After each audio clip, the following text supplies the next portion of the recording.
What's up, guys? Welcome back to another video. Today I'll be discussing what's in my wallet for the start of Q1 here in 2024. As it's a new year and the credit card game is constantly evolving, as we all know, and I'm currently at Team Travel, as I love to earn as many points as possible and redeem them for some aspirational travel as well as some domestic travel here in the States. But with that being said, there actually is one cashback card that I am utilizing to start the new year here in 2024. So stay tuned to see what that is, and let's get into it. All right, so the first card in my setup for the start of 2024 is going to be the Chase Inc. Business Unlimited card.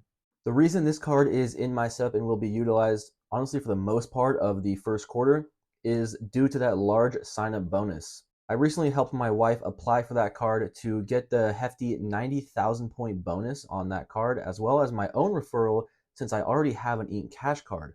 But to get that sign-up bonus, you do have to spend $6,000 within 3 months of the card opening. So it is a hefty spend amount, so I will have to use this card for the majority of Q1 to hit that spend amount. And not only that, but I had to kind of strategize on when to get the card because I will be using it to pay for the home insurance and car insurance for both of us. That way it takes a decent chunk off of that spend requirement. The card also does earn 1.5x UR points on everything, so it is a catch-all card. So at least we'll be earning a decent amount of points no matter what we're purchasing. But that does mean I won't be able to use any of my other cards I currently have in my day-to-day setup. And honestly, I think that's going to be a common theme for both my wife and I, as I do plan on applying for new cards throughout the remainder of 2024, as we're really in that sign-up bonus push throughout the rest of the year. The reason for this is it's the best way to earn points the fastest, as I'm currently on Team Travel and would love to earn more and more points to use them for great redemptions, such as the one I have at the end of this year, which is going to Asia in business class. So we'll be continuing that trend of applying for new cards just for those sign-up bonuses. Maybe there'll be keeper cards that we can keep in the future. That's always a plus. But for the most part, we really are just pushing for the points within sign-up bonuses. So because of that, my plans for the future would be, of course, to finish out this Chase Inc. Unlimited card and then potentially apply for more Inc. business cards in the future. Of course, we do want to wait and see if there are any other elevated offers for the Chase Inc. business cards, as you really can't beat that 90K offer that they've introduced and have kind of continued the trend towards about maybe once or twice a year. And honestly, even without the elevated offer, the 75,000 points you still get from the standard rate is actually really good still. And not only that, but now both my wife and I have a Chase Inc. business card, so we can still refer each other and get the additional 40,000 points on top of that. So we'll likely continue that trend of applying for more Chase Inc. cards in the future to hit those sign-up bonuses and just stack up a lot of Chase points.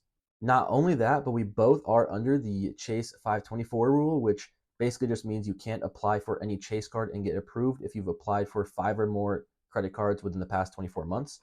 And so because of that, we would like to continue to apply for business cards, as a business card does not add on to your 524 status. Now, if I were to apply for another business card that wasn't a Chase Inc. card, there actually is one on my radar that recently just had an elevated sign-up bonus announced, which is the Chase Hyatt business card. As we all know, Hyatt has one of the best loyalty programs when it comes to redeeming points. So Hyatt points are always at the top of my list. And not only that, but the Hyatt credit cards have not received an elevated offer in quite some time, to be honest. So now that we're finally seeing an elevated offer for the Hyatt business card, which is 75,000 points, that is on my radar. So that's kind of my strategy right now and going forward into Q2 and potentially Q3 so I can earn the most points possible.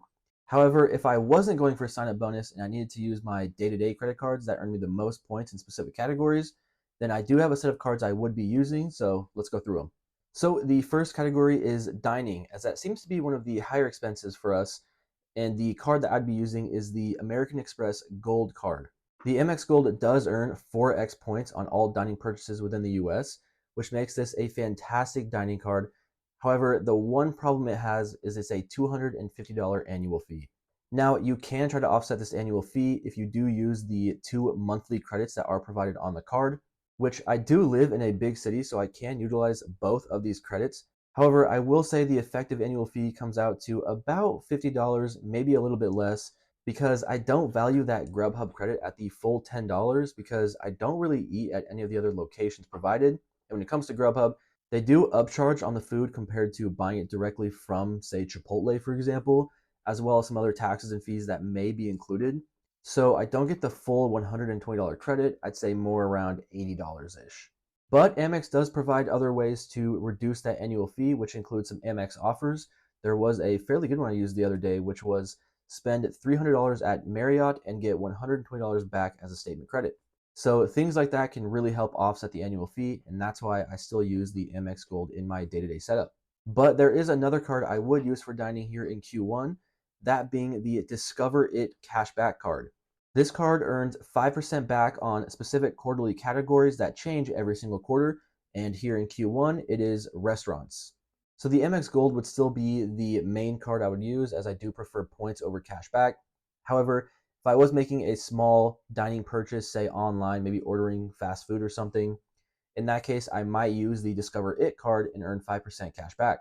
I do still think cashback can be very valuable, as some people say cash is king. And not only that, but even when I'm redeeming points for free travel, it can be nice to have some cash back stacked up, as I can use that for, say, an excursion or an activity while on vacation.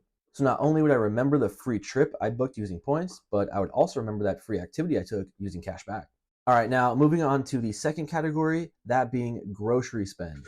So you may be wondering, why didn't I use the Amex Gold card if that also earns 4x points on groceries? Well, that's because the Chase Freedom Flex card is also a quarterly earning card, such as the Discover It card. But you earn Chase UR points that can be used as cash back or transferred to another Chase card and used for redeeming for travel. And the Q1 category for the Chase Freedom Flex is grocery spend.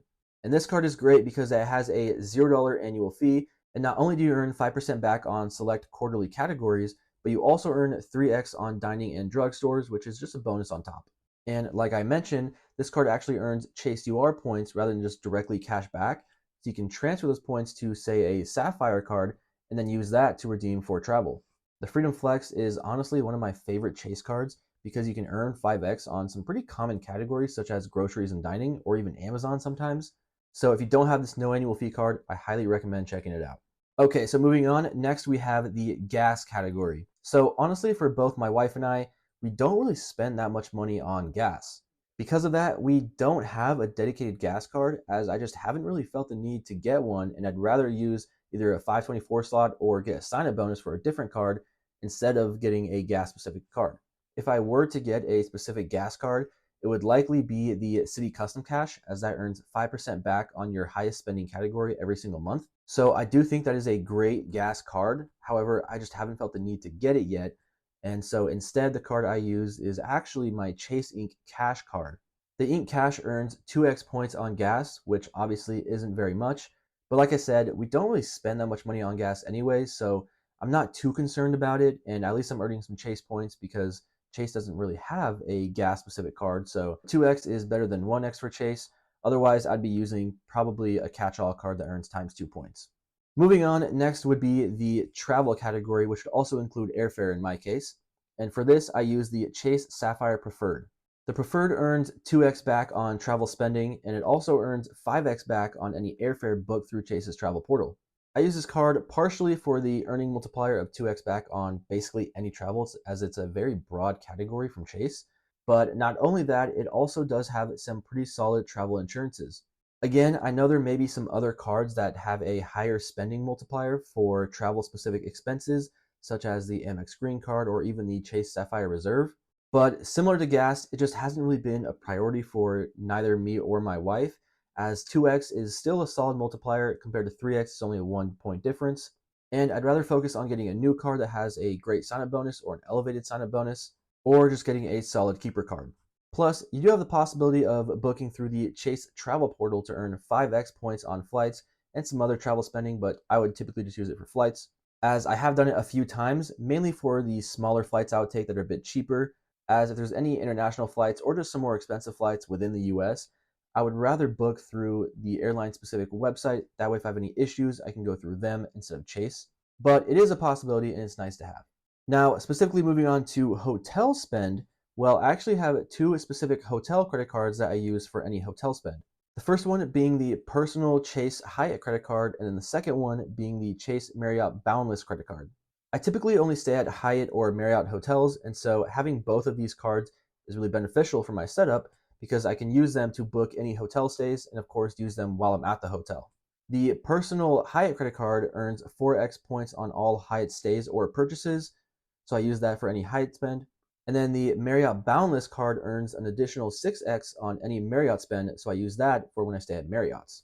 These cards do have a $95 annual fee. However, they both do come with an annual free night award, and so that easily makes up that annual fee in my opinion. Plus, they give me status and some other benefits, which really makes them useful in my case.